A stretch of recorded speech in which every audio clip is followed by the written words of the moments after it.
बैठो, चुप करके बैठो। अरे आज यहाँ बैठे हुए हो, हवाई जहाजों में चलते हो और उनमें चलते हो, किसने दिए, किसने बनाए? आज स्कूल, कॉलेज, यूनिवर्सिटी किसने बनाए? IIT किसने बनाई?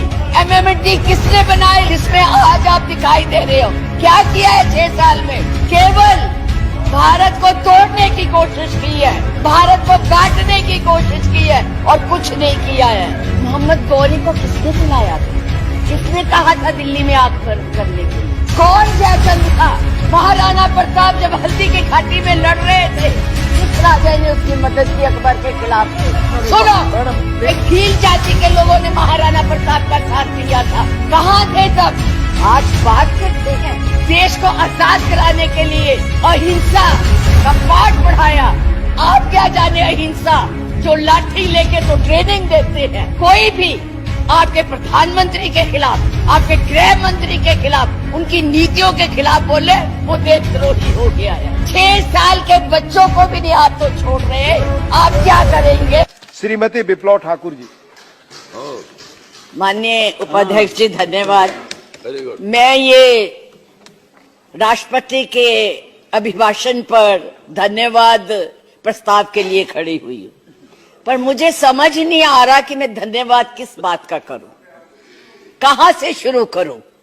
मुझे लगता है, आप अब चुप रहिए, मुझे लगता है बैठकर इंटरवेन न करें आप। मुझे लगता है कि एक कुशल गृहिणी अपना ट्रंक उसको पेंट करके अपनी पुरानी चीजें उसमें डाल देती है। यही इस अभिभाषण में है, कुछ नया नहीं है। वही उज्ज्वला है, वही दीनदयाल है और वही पे जो है मिशन की बातें हो रही हैं। बेरोजगारी की कोई बात नहीं है, महंगाई की कोई बात नहीं है, क्योंकि इनको उसकी चिंता ही नहीं है। ये नौजवानों के लिए कुछ करना ही नहीं चाहते। आज विद्यार्थी जो पूरे देश में झंडा लेके खड़े हैं, उनको अपने भविष्य का फिक्र है कि हम डिग्री तो ले लेंगे पर नौकरियां कहां से लाएंगे, क्योंकि इस अभिभाषण में उसका कोई जिक्र ही नहीं है। ये अभिभाषण ऐसे लगता है जैसे मुंगरी लाल के सपने दिखाए जा रहे हैं। मुंगरी लाल के 2014 में भी दिखाए थे, अभी भी दिखाए रहे हैं। अभी राणा जी बोल के गए, राणे कि जी कांग्रेस भी मैनिफेस्टो देती थी, हमने करके दिखाया है। आज अगर आप गरीबी की रेखा से नीचे देखें तो लोगों का हुआ है। अरे आज यहाँ बैठे हुए हो, हवाई जहाजों में चलते हो और उनमें चलते हो, किसने दिए, किसने बनाए? आज स्कूल, कॉलेज, यूनिवर्सिटी किसने बनाए? IIT किसने बनाई? MMT किसने बनाई? जिसमें आज आप दिखाई दे रहे हो। क्या किया है 6 साल में? केवल भारत को तोड़ने की कोशिश की है, भारत को बांटने की कोशिश की है और कुछ नहीं किया है। बस वही करो। आज आप लोग इस देश को इस तरह से बांटना चाहते हैं। कुछ नहीं है, ना महिलाओं के लिए है। आज पूरी महिलाएं जो है इस चिंता में है कि हमारा भविष्य ठीक है, हम सुरक्षित है, वहां उनको कुछ दिया नहीं जा रहा। और मैं ये कहना चाहूंगी कि मैं पूछना चाहती हूं, क्योंकि आप बहुत इतिहास के बखे हुए हैं, मोहम्मद गौरी को किसने बुलाया था? किसने कहा था दिल्ली में आग बंद करने के लिए? कौन जयचंद था? कौन जयचंद था? महाराणा प्रताप जब हल्दी की घाटी में लड़ रहे थे, किस राजा ने उसकी मदद की अकबर के खिलाफ में? बैठ जाइए, बैठो, चुप करके बैठो। सुनो मैडम, प्लीज आप चेयर को एड्रेस करें मैडम, प्लीज। इस तरह की भाषा एक भील जाति के लोगों ने, एक भील जाति के लोगों ने महाराणा प्रताप का साथ दिया था। कहां थे तब? आज बात करते हैं, देश को आजाद कराने के लिए अहिंसा का पाठ पढ़ाया। आप क्या जाने अहिंसा, जो लाठी लेके तो ट्रेनिंग देते हैं। आज लाठी की जगह बंदूक और रिवॉल्वर आ गए हैं। और हमने सिखाया आपको हिंसा, आपने सिखाया है जनता को हिंसा, नफरत। पर बोले, इधर बोले, और चेयर को एड्रेस करें प्लीज। आप चेयर को एड्रेस करें। और आज तो मैं उपाध्यक्ष जी देशद्रोही की भी परिभाषा पूछना चाहती। क्या है देशद्रोही की परिभाषा? किसको देशद्रोही कहते हैं?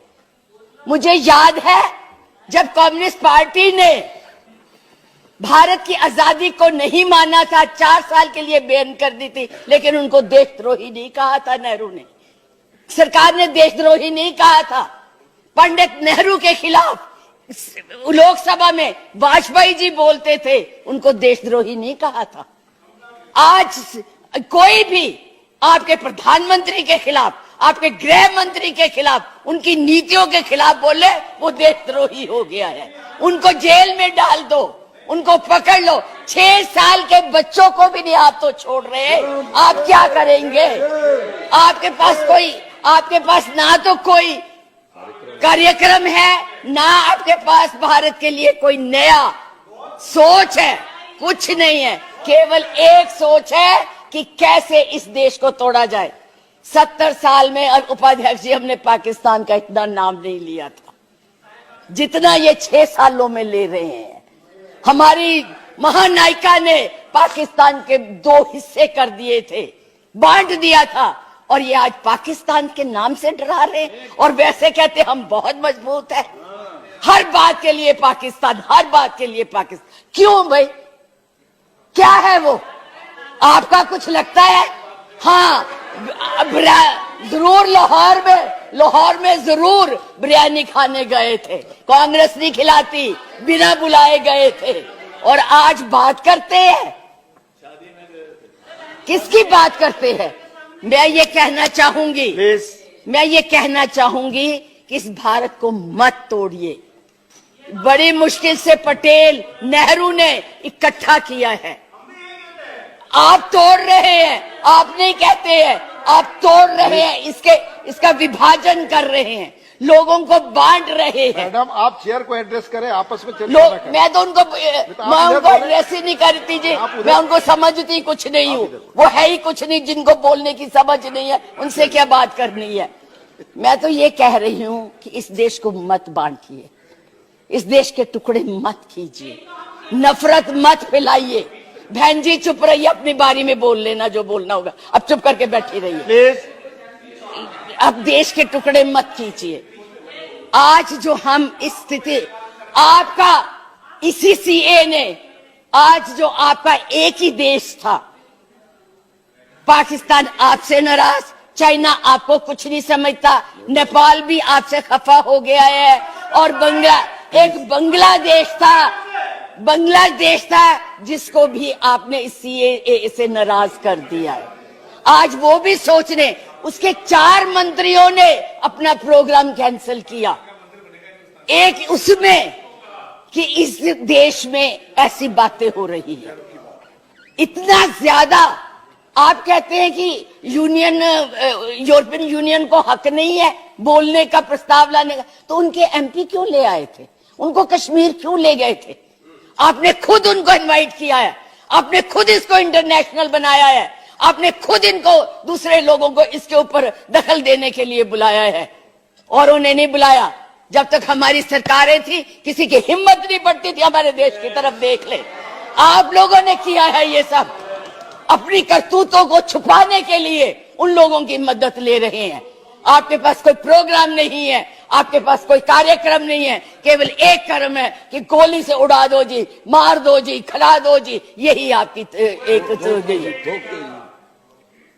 यही आप करने जा रहे हैं। इसलिए मैं आप लोगों से कहती हूं कि इस देश को मत बांटिए, इस देश की एकता को बनाए रखिए। इस देश में जो भी यहाँ है, आज वो सदियों से रह रहे हैं, अभी नहीं आए हैं। अब पाकिस्तान और बांग्लादेश, अरे भाई वो तो है ही इस्लामिक कंट्रीज, उनके बारे में क्या बोलना है?